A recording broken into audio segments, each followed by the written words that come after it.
and a very warm welcome. You are watching Gravitas with me, Molly Kampi.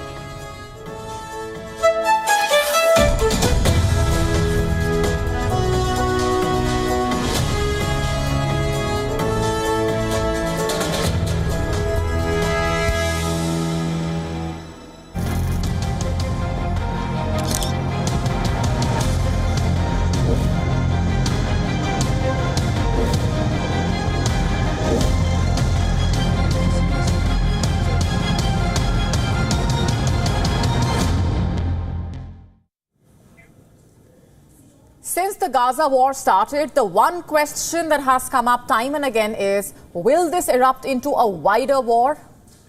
Well, today it seems that it already has. Iran is angry. It has vowed revenge against its arch enemy, Israel. And why is that?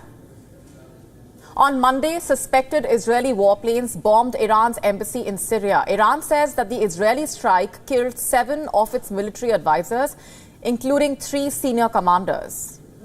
Now, this marks a major escalation in Israel's war with its adversaries in the region. Now, this is the most dangerous escalation in the region since the Israel-Hamas war started 6 months ago, and it begs the question, is this a new turning point in the West Asia crisis? How will Iran retaliate? Will it retaliate through non-state actors, perhaps through Lebanon-based Hezbollah? Let's understand. According to reports, the Israeli airstrikes on Monday destroyed Iran's consulate building in Syria's capital of Damascus. And among those killed is Mohammad Reza Zahedi, a top commander in Iran's elite Revolutionary Guards. Now, Zahedi's death in the attack deals a heavy strategic blow to Iran. You see, Zahedi was a senior commander in Iran's Quds force. He is the most high-profile Iranian target killed since the assassination of the IRGC general Qasem Soleimani in the year 2020. Iran's ambassador to Syria, Hossein Akbari, has said that the strike hit the consular building in the embassy compound. His residence was on the top 2 floors. Akbari, who was unharmed, said that Iran had asked the United Nations to hold a Security Council meeting about the airstrike. There is, of course, an international responsibility towards this crime, and naturally, there will be an Iranian response. We are waiting for international organizations to do their duty. We asked the United Nations and the Security Council to hold a meeting tonight in the Security Council, and we are waiting for all member countries to do their duties towards this crime during this meeting. And in the aftermath, Iranian President Ibrahim Raisi vowed retaliation. He said, and I'm quoting, having failed to destroy the will of the resistance front, the Zionist regime has put blind assassinations back on its agenda to save itself. It must know that it will never achieve its goals and that this cowardly crime will not go unanswered. Now, just to be clear here, Israel has long targeted Iran's military installations in Syria. But Monday's attack was the first time Israel has apparently hit the embassy compound itself. Both Syria and Iran have blamed Israel for the airstrike. On Monday, Israeli Defense Minister Yoav Gallant did not refer directly to the strike, but warned that Israel was operating all over West Asia to exact a price from those who threaten it. He said, and I'm quoting now, "We are currently in a multi-front war.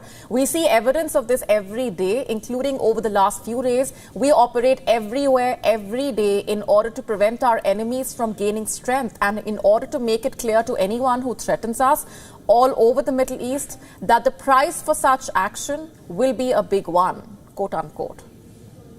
However, it's worth noting that Israel has ramped up these strikes in parallel with its campaign against Hamas in Gaza. And the attack is the latest in a recent string of Israeli strikes in Syria, targeting the IRGC as well as Lebanese militant group Hezbollah. And so far, these Israeli attacks have not provoked a response outside the scope of skirmishes taking place on Israel's border with Lebanon. This is also despite repeated threats by Iran and Hezbollah to respond to Israeli attacks in kind. Today's incident, however, may be the last straw. And I say that because technically Iran's consulate is sovereign Iranian territory, which means that Israel's apparent strike today would make it the most overt attack on Iranian soil in years. And this brings us to the question, what will Iran's response be? How will Tehran respond to this escalation by its bitter foe? In the aftermath of the consulate attack, Iran will be under pressure to show its strengths, and experts say that it is difficult to envisage an Iranian response that does not involve its most powerful paramilitary ally, the Hezbollah. You see, in the aftermath of the strike on Monday, Hezbollah warned Israel that it will pay for killing the Iranian officials. Hezbollah said in a statement, and I'm quoting, "Certainly this crime will not pass without the enemy receiving punishment and revenge." Now remember, since the Gaza war started, Hezbollah has exchanged near daily cross-border fire with Israel in support of its ally Hamas. For nearly 6 months now, Hezbollah has walked a fine line, balancing between trying to limit its field of militant operations to the border while maintaining a tit-for-tat rules of engagement. And now this has become harder. It's because Israeli strikes targeting areas much further afield than the border area are growing in frequency. In fact, last week, Israeli airstrikes hit a major city in eastern Lebanon. Like all regional allies of Iran, Hezbollah say that they have entered into confrontations with Israel on behalf of the Palestinians in Gaza. Israel's assault on this tiny Palestinian enclave has resulted in the deaths of over 32,000 people so far. According to conflict experts, one of the most immediate fallouts of the strike on Iranian consulate could be a rise in attacks by Iran's proxies, particularly against U.S. troops. And it would not be surprising, in the 6 months of the Gaza war, Iraqi and Syrian militias have repeatedly attacked U.S. troops. In January, in fact, 3 U.S. troops were killed in a drone attack on an American outpost in Jordan, remember, near the border with Syria. In retaliation, the U.S. carried out strikes on dozens of Iran-backed targets in Iraq and Syria.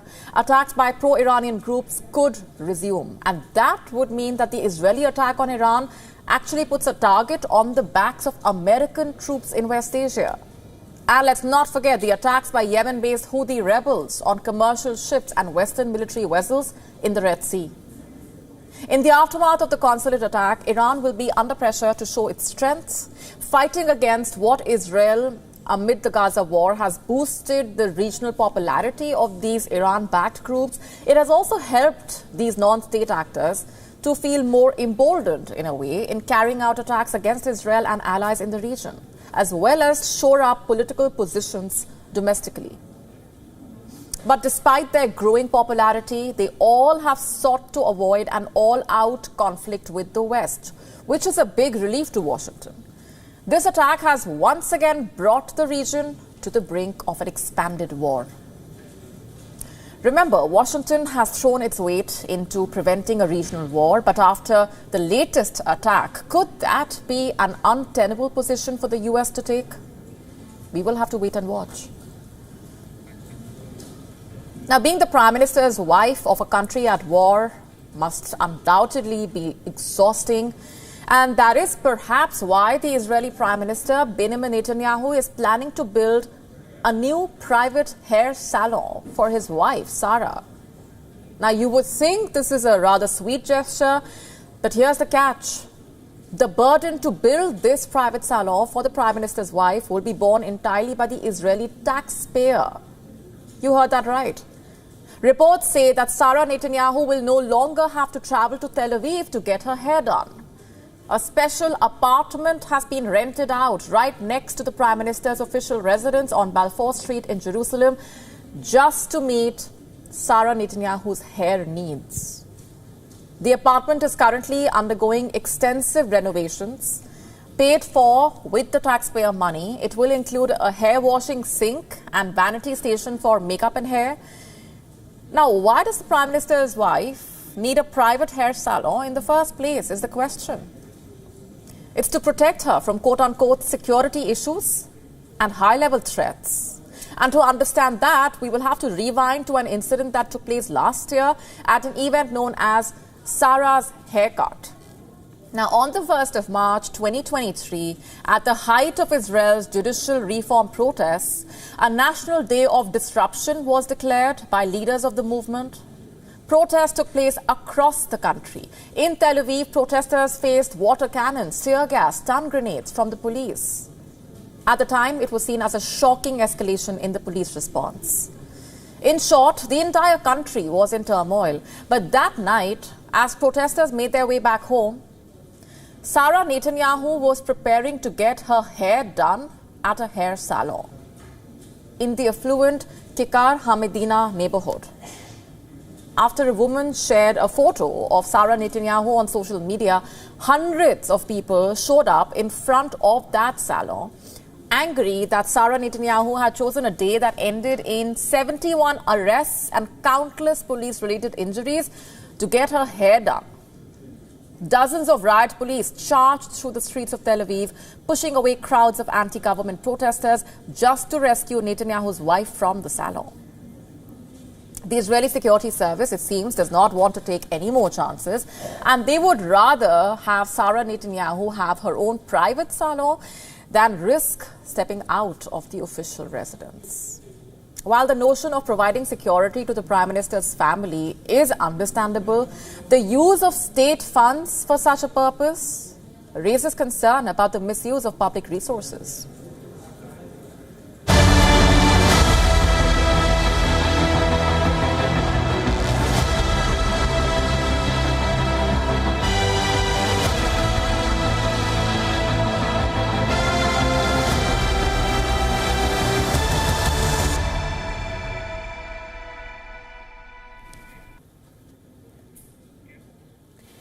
India's defense export sector is booming. It is breaking records. India is exporting jets, missiles, war machines are being sent to neighbors, to countries beyond the neighborhood. For the first time ever, India's defense exports have crossed 21,000 crore rupees. This is the highest ever number for independent India. In the financial year 2023 to 24, India's defense sector recorded a growth of 32.5%. Now, these aren't just numbers.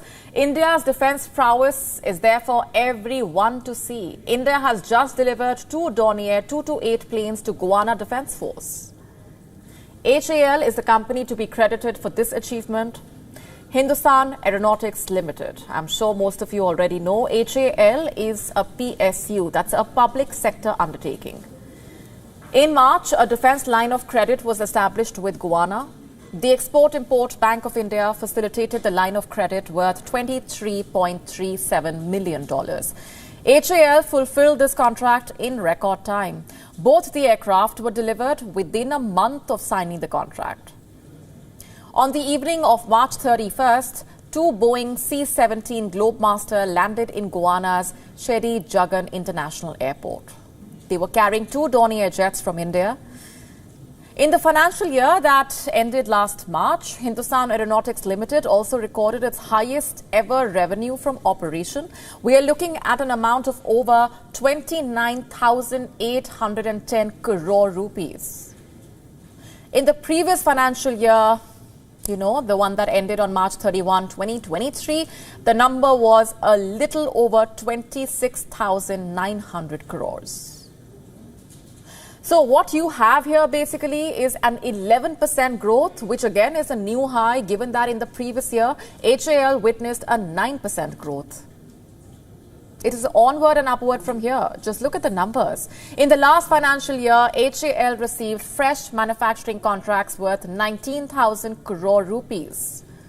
Then there are repair and overhaul contracts, or what's called ROU contracts, of over 16,000 crore rupees. On March 28, HAL conducted the first test flight of the LCA Mk1 fighter jet. These are lightweight fighter jets. Last year, during Prime Minister Modi's state visit to the US, HAL and America's General Electric signed an MOU for transfer of technology, remember? This MOU enabled General Electronics' GE 414 engine to be fitted into HAL's LCA Mk2. And you know what? This is just one player in India's growing defense sector. There are several other firms that are exporting defense products. You see, for the longest time, India was the world's largest defense importer. In fact, India still holds that spot. But what you are looking at now is not a one-way street. Today, India is not only importing defense equipment and war machines, but also exporting them. What all, you ask? From personal protective items and offshore patrol vessels to ALH choppers, radio system, coastal surveillance systems, spares for radar, electronic system to light engineering, mechanical parts, India is exporting them all. Also armored vehicles, rockets and launchers, night vision, monocular and binoculars, fire control systems, lightweight torpedo. In the last financial year, India's defense sector touched a new milestone by starting the export of the BrahMos missile system to the Philippines. This was a deal worth $375 million. There are talks that Vietnam is looking to buy the BrahMos missiles from India. The deal could be worth $625 million.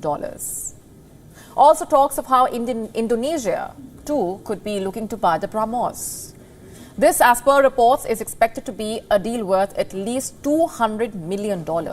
And reports say India could be in talks with as many as 8 countries for exporting the BrahMos missile. There are countries in Southeast Asia, countries from West Asia, also in Africa. Did you know today India is exporting defense products to over 80 countries? Here are some of the major importers: Sri Lanka, Nepal, Israel, Egypt, the UAE, Ethiopia, Bhutan, Saudi Arabia, the Philippines, Poland, Spain, Chile. For 2024 to 25, India has set a target for manufacturing defense hardware worth 175,000 crore rupees. As for defense export, the target is 35,000 crore rupees. The current number, like we told you, is 21,000 crore rupees. It's a record growth. Lauding it, India's Defence Minister Rajnath Singh wrote, and I'm quoting here, under Prime Minister Narendra Modi's visionary leadership, the Defence Ministry has taken several initiatives to spur India's defence manufacturing and exports. Our defence industries, including the private sector and DPSUs have registered a commendable performance in the recent years. Congratulations to all stakeholders on crossing the new milestone in defence exports. What does the road ahead look like? India's defense sector will continue to build on self-reliance. Atmanirbharta also focus on developing new technology with focus on research and development. You see, India's defense export boom should not come as a surprise to you. It's not something out of the blue. India is actively spending more on defense research. In FY 24 to 25 interim budget, for example, the allocation to the DRDO or the Defence Research and Development Organisation was increased to 23,855 crore rupees. In the previous budget, the sum allocated was 23,263 crore rupees. So you have an upward graph there. Additionally, 60 crore rupees was allocated to TDF or Technology Development Fund. This money is designed to benefit defense startups. MSMEs also help attract young innovators to India's defense sector. Along with this push at home, India will obviously continue to build on its position as a reliable defense supplier and a reliable defense partner. The months ahead could also see India sign a multi-million Tejas deal. HAL's Tejas is an advanced, single-engined, 4th-generation multi-role aircraft. Like we were telling you, the advanced variant of Tejas, the Mark 1A, completed its maiden flight in Bengaluru last week. The jet comes with digital radar warning receivers, a superior radar, advanced beyond visual range air-to-air missiles and external self-protection jammer pods. Could India soon start exporting this fighter jet? Last year, when Malaysia put out a tender for LCA or light combat aircraft, India responded by pitting the Tejas as a perfect buy. India's Tejas and South Korea's KIFA-50 made it to the final shortlist. Tejas lost out, but HAL is confident that Tejas would soon become the blue-eyed boy of India's defense export. HAL says Argentina and Egypt have shown interest in the Tejas. Argentina is in discussion for nearly 15 LCAs. Egypt is looking at 20. Let's now have a look at what else we have lined up for you on the show tonight. Donald Trump told the world that he is suspending his presidential campaign, but this was just half the truth. We get you the complete story.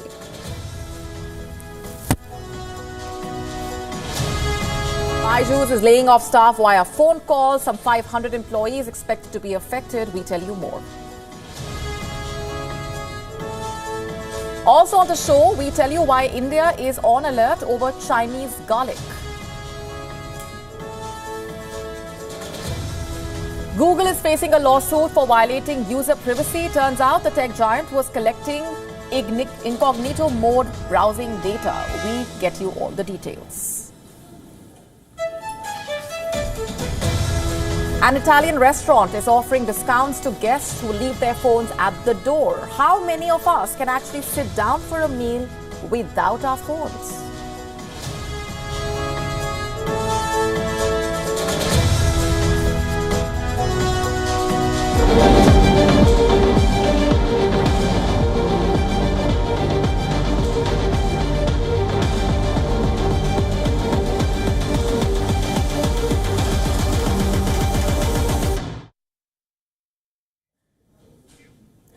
Russia has launched a large-scale tank assault on Ukraine, but it did not go as planned. It ended up becoming the largest tank massacre in the Ukraine war.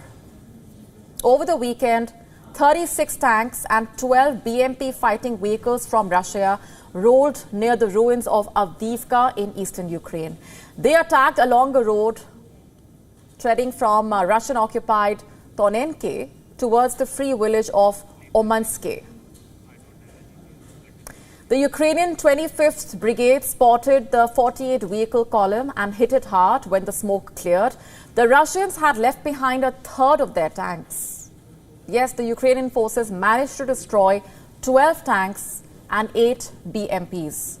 The assault was supposed to be a surprise. For weeks, Russia had been deploying foot-borne infantry to attack this part of the Ukrainian city because Russian regiments and brigades were apparently short on vehicles after losing hundreds of them capturing Avdiivka back in mid-February.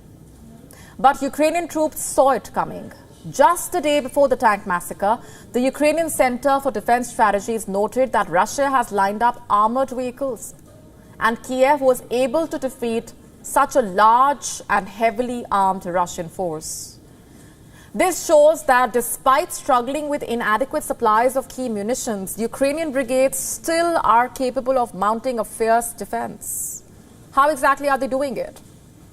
Using a combination of mines, artillery, anti-tank missiles, and explosive first-person view drones. As per reports, Ukrainian forces' standard defensive tactic is to locate a Russian assault group using drones and disrupt it with a well-aimed artillery barrage. This scatters the Russian vehicles.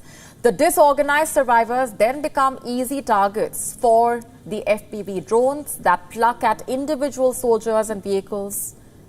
This survival strategy was born out of necessity, but the Ukrainian soldiers seem to have perfected it. It's not clear if Russia was able to gain any ground, but at the cost of those 20 vehicles and potentially scores of troops, the gains would be modest at best. Was it even worth all that bloodshed is the question.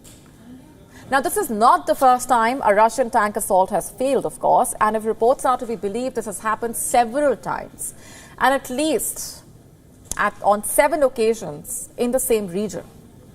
This reportedly happened around Senkivka in northeastern Ukraine. The Russians repeatedly sent mixed columns of tanks, BMP fighting vehicles and infantry into a mined kill zone 7 times, to be specific, all between December 14 and December 28. The Ukrainian 14th and 30th mechanized brigades destroyed each column, and they apparently did it by reseeding the mines, and resetting their defense between attacks. The last of these attacks was said to be the most catastrophic. That probably prompted Russia to rethink. But it's not just the Russian tanks that are being destroyed. Russia claimed on Monday that it has destroyed one US-made Abrams tank and many other targets. But what's one tank in the face of 20? Meanwhile, Ukrainian drones attacked targets in Tatarstan, a highly industrialized region southeast of Moscow. Some people were injured. 2 drones attacked a dormitory in the Alabuga Special Economic Zone, injuring at least 7 people. A Ukrainian drone was also intercepted near Tatnef's Taneko refinery. Soon a fire broke out, but it was extinguished within 20 minutes. This is one of Russia's biggest refineries with a production capacity of around 360,000 barrels per day. And Russia, on the other hand, has been targeting the Ukrainian power system. Despite that, the head of Ukraine's national grid company says a total collapse is unlikely. Listen to this. By attacking Ukrenergo's substations, they are trying to cut off big cities such as Kharkiv, Odessa or Kryvyi Rih from our energy system. They do this by causing limits of energy consumption on a local level. Their goal is to impose blackouts in some major Ukrainian cities. A collapse is an uncontrolled shutdown of most or the entire power system. This has not happened and will not happen. This scenario we consider as unlikely. You see, the fighting has escalated. Both the sides are exchanging fire, and yet an end game is nowhere in sight.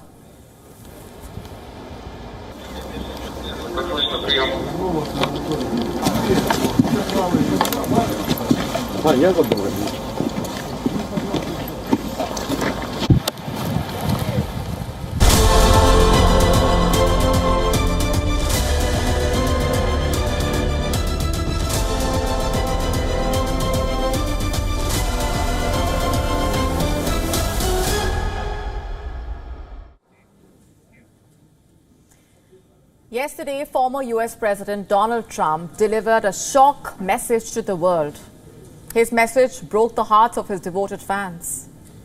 But his political rivals were quite happy. He basically told the world that he is suspending his 2024 presidential campaign. But it was a joke, an April Fool's Day joke. It was actually a fundraising bid. Here's what actually happened. The former Republican president, who is seeking to remove his Democrat rival, US President Joe Biden, from the White House, had sent a message with the subject, "I'm suspending my campaign," to supporters via email and text. And this message was accompanied by a link. Any Trump supporter who believed the news was soon to breathe a sigh of relief after discovering that they had been pranked. You see, those who clicked through to his email or the memo came across a message saying, "Happy April Fool's Day. Did you really think I would suspend my campaign? I will never stop fighting for the American people. I will never surrender," quote unquote. Now, all we can say is that he surely knows how to make headlines. The Republicans' campaign is in full-on fundraising mode amid reports that it is falling way behind its Democratic competition. The campaign of President Joe Biden, according to latest reports, Biden raised nearly $127 million in the last filing period, with the Trump campaign coming in at $99 million. Trump, who also owes millions in legal judgments after losing civil trials, along with fees for lawyers in his 4 criminal cases, has vowed to hit back with a fundraiser this week. He says it will bring in $33 million. After Trump's April Fool's Day prank, the Biden team quickly clapped back with a jibe at Trump's allegedly lazy schedule. The Biden campaign staffer, Amar Moussa, said, and I'm quoting, "Trump has not campaigned in 16 days, so not sure what the difference is." Now, for years, American political candidates have courted small donors, flooding supporters with text messages, emails, phone calls. Voters get these campaign messages appealing for more funding, sometimes more than a dozen times a day. But as tedious as they are, they can rake in millions of dollars by doing so. And this, you see, becomes a key source of cash in a country where a presidential run can cost billions of dollars. To stand out, candidates are becoming increasingly creative. just like Donald Trump in this case. We told you last month, Trump is now selling Bibles with promises to make America pray again. During this year's campaign, he has flirted with Christian nationalism in hopes of portraying himself as a champion of the Christians. Faced with legal problems, this is Donald Trump's way of casting himself as a victim, a martyr, a messiah. Of course, just how pious Trump really is, it's up for debate. Remember when Trump wished the world a happy Good Friday? For Christians, Good Friday is a solemn occasion marking the crucifixion of Jesus Christ. Yet, on the 10th of April 2020, the then President Donald Trump greeted Americans with a celebratory tweet. Now, for a man who has often framed his campaign as a crusade to protect Christian values, he sure seems confused, also at times unreliable. But let's get back to 2024. For now, the Biden campaign is ahead in the fundraising race. As it stands right now, Trump is the presumptive Republican Party nominee heading into November's election. While Trump has been consistently leading the polls against Joe Biden, in recent months, polls have found that Biden has gained ground in at least 6 of the 7 key battleground states.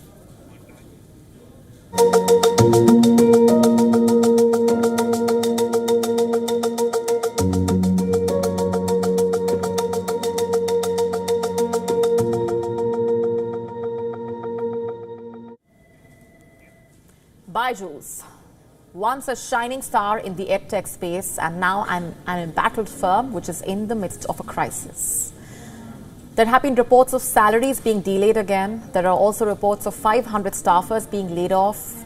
Earlier, the company asked its employees to work from home because Byju vacated all of its office spaces except for its headquarters at Knowledge Park in Bengaluru. In the latest, regarding the disbursement of salaries, the company, in a communication to the employees, said that it shares their frustration and that they are following a parallel line of credit to ensure that they receive their salary by the 8th of April.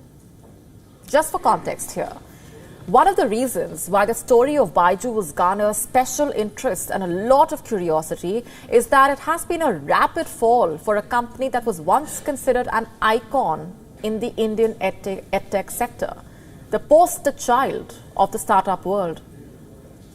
By now, most of you would have heard of Byju. The services range from online tutorials to offline coaching. The popularity of the edtech giant was growing leaps and bounds.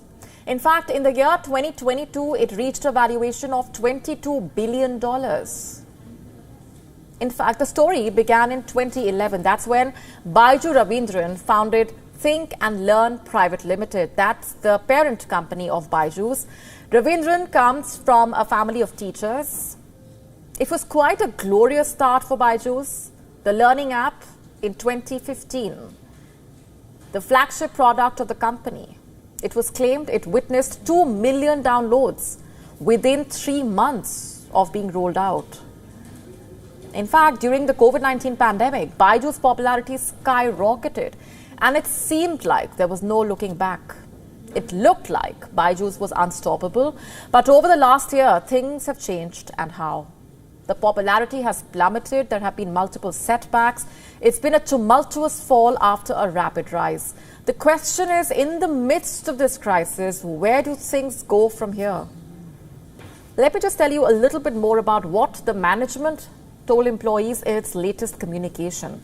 It thanked the employees for their patience, understanding, and continued dedication during this difficult time and urged them to hold on to hope and remain resilient, adding that Byju has overcome challenges recently and that they firmly believe that together they will overcome this last hurdle. Also expressing confidence that justice will prevail and the financial constraints will be resolved soon. That's just a portion of what the communication said.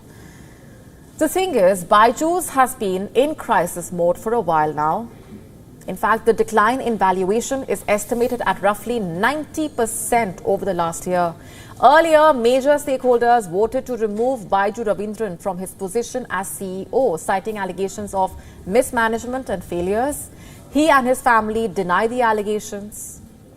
Byju Ravindran claimed earlier that the resolution was passed in a meeting that saw the presence of only a small cohort of select shareholders. Ravindran labelled the meeting a farce and challenged it in court. But one thing is clear, Byju Ravindran has seen support dwindling as far as key investors are concerned. Byju's cash flow problems have been mounting. There has been a liquidity crisis. What next for Byju's and its employees? Where do things go from here? Let me now ask you a question. Are you eating poisonous Chinese garlic? Now, no matter which country you are watching the show from tonight, there is a good chance that poisonous Chinese garlic may have made its way to your kitchen. Now, garlic is in your kitchen rack, waiting for you to consume it so that it can attack your health. India is on alert. There are reports of banned Chinese garlic making its way to India. Poisonous garlic is being smuggled into the country. In March, India caught a shipment of 64,000 kgs of Chinese garlic. The shipment was worth 1.35 crore rupees. It was seized at Sikta Land Customs Post. India banned the import of Chinese garlic in 2014. This was after Chinese garlic coming into India was found to be infested. Not just that, there were also concerns about Chinese garlic being high in pesticides. Now, you don't need me to tell you why products high in pesticide are bad for you. Now, reports say Chinese garlic is treated with a fungicide that contains methyl bromide.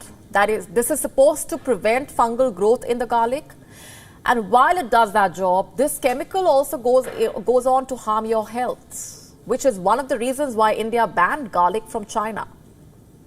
Despite the ban, it is estimated that anything between 1,000 to 1,200 tons of Chinese garlic has been stocked in India. And now what we are staring at is a rise in smuggling of this poisonous garlic. Chinese garlic is reportedly being smuggled in through Nepal and Bangladesh. And why do you think that is? Because of an increase in garlic prices at home. In India, prices of garlic have almost doubled since November last year. And why is that? 1, loss of crop. 2, delay in snowing. These are India's garlic-producing belts. Madhya Pradesh accounts for over 60% of India's garlic output. And then you have Rajasthan producing anywhere between 15 to 16% of India's garlic. Uttar Pradesh also is a major garlic producer. You also have Gujarat, Punjab, Assam, Odisha, Haryana, West Bengal and Maharashtra. Now, did you know India is among the world's top garlic producers? So is China. It is in fact the world's leading garlic producer. But following the Wuhan virus pandemic, there has been a rise in the demand for Indian garlic. Countries are worried about the quality of garlic coming from China.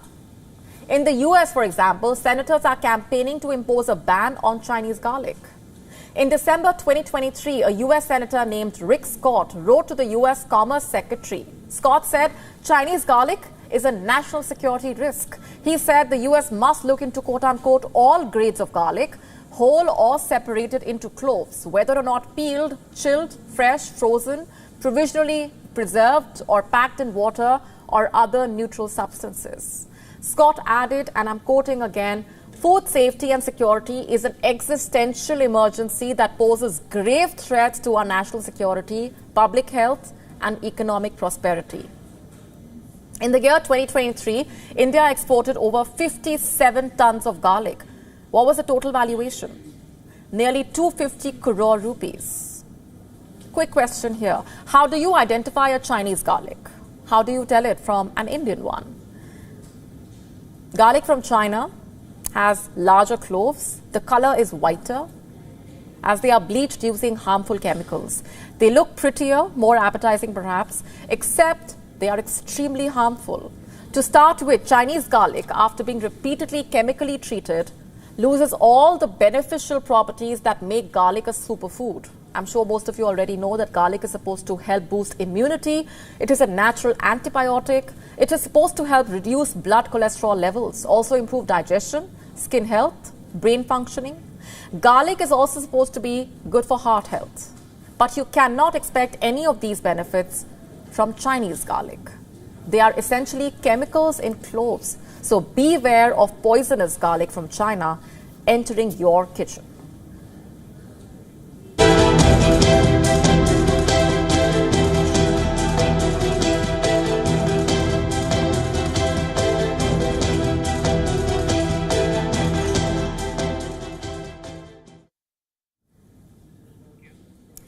Google is facing a lawsuit for violating users' privacy. Basically, the tracking of the internet footprint of even those who were browsing in Chrome's private mode, that is the incognito mode. The class action had been going on since 2020. Millions of users accused Google of secretly tracking their internet usage even in the incognito mode. That too since 2016. They claimed that Google's analytics, cookies and apps let the alphabet unit improperly track people. Why would you as a user switch to private mode? Of course, for some privacy. Maybe to avoid getting targeted by ads for the things that you are searching. To log into your social media, perhaps. Users say tracking and storing this data turns Google into an unaccountable trove of information. That it learns about their friends, favorite foods, hobbies, shopping habits, and the most intimate and potentially embarrassing things they hunt for online. But let me tell you, that's not even the half of it. Yes, we all know search engines, social media giants can track our data, but most of us are probably unaware of the extent of it. For example, Google can know your location at all times and store your activity on Google Maps. Basically, the places you have visited, for how long and at what time. It also knows the kind of device you are using. It has access to all the information you store on your mobile phone, contacts, all of your text messages, your emails, if you use Gmail, every picture you have clicked, perhaps, sometimes even those that you have deleted, your schedule if you use Google Calendar, the apps you download from App Store, how often, when and where you use these apps, and who you use them to interact with. The videos you search on YouTube, the ads you click on, the things you buy online. If you use Google Home, they can also store a live recording of every command you or anyone else has ever given to your device. In fact, if you are curious to know what data it is storing, it even offers you the option to download it. Simply go to the Google Takeout page in your account, and there you will find everything that Google knows about you. But be warned, it might be jarring to see it. All of this can tell a lot about who you are. All of the data points allow Google to build a pretty robust profile about you, which can be used to sell ads, not just on their search engine, but on over 3 million other websites and apps. Ever wondered how you talk to a friend about what you want to buy and it starts showing up in your ads? And when users believed that they would get some respite from all this tracking in the private browsing mode, they were let down. Their activities were still being monitored. The users have been trying to make their case for 4 years now, and finally it is close to settlement. The terms of settlement have been filed in the Oakland, California Federal Court. Google has agreed to destroy billions of records. It will update disclosures about what it collects in private browsing. It will also let incognito users block third-party cookies for 5 years. Where does this stand in the face of the treasure trove of data that Google perhaps has collected from you for years? If you go to download it, the file will run in gigabytes. The measures Google has agreed to adopt are far from enough, but it is a start.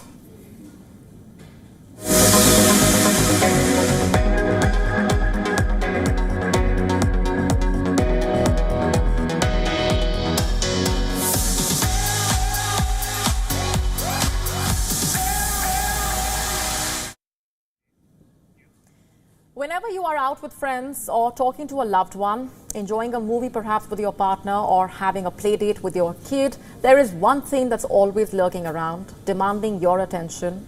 I am talking about your mobile phone. Are you guilty of looking at your phone while spending quality time with the people you love? Well, if respecting your friend or family member is not enough, here's some more incentive not to do that. Well, you can get discounted food. What am I talking about? An Italian restaurant has come up with a rather innovative initiative. It is offering couples food at discounted prices. The only condition is they will have to leave their mobile phones outside at the door. It's called the Cypern 1968. It's a restaurant and wine bar on the Tuscan coast. It came up with the Let's Talk Again initiative some 3 weeks ago. According to the restaurant owner, It's working out well so far. 70 couples have already been a part of it, and they have left positive feedback. Here's how it actually works out. Guests are given a card inviting them to leave their phones at the reception. Parents who left small children at home are welcome to leave the phone number of the restaurant with the babysitter, and in return they get a voucher worth $20, which can be redeemed on their next visit. The voucher is sent to them via WhatsApp or email. It is valid for 6 months and is a one-off reward. But the diners are not just getting discounts, they're also getting undivided attention from their partners, a chance to hold one-on-one conversation without distractions, along with a better eating experience. On that note, it's a wrap on this edition of Gravitas tonight. This is me, Molly Gampir, signing off, leaving you with Gravitas images. Thanks for watching. Hey, don't let go, man. Don't let go, okay? Don't let go. Slide your left hand in here, brother. There you go. All right, here. Right.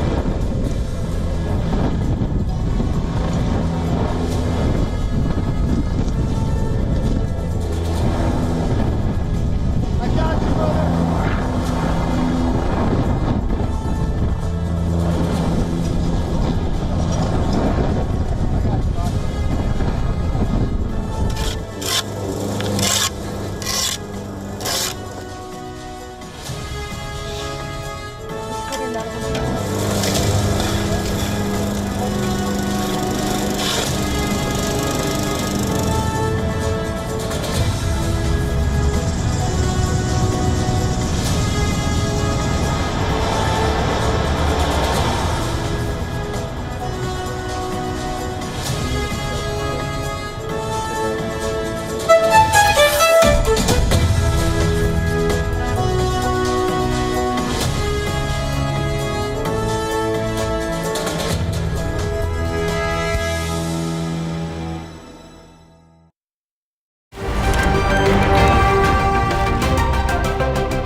Ready to dive into your daily dose of news? Bringing you what's trending in the West and all that's setting trends in the East. And all of this served up with a side of insightful banter. We don't just bring you the latest stories. We bring you your talking points for the day. And while you do that, from the busy streets of New York, I will provide you with deeper insights on the developments through the course of the day in the U.S. And I will be here at the WION headquarters, getting you all the action from the universe of sport. All that you need to know about your favorite teams and players, right here. The show that keeps you ahead of the global curve. A conversation you'd want to be a part of. A place where news becomes an engaging exchange. We bring you stories that impact your present. This is World DNA. Join the conversation.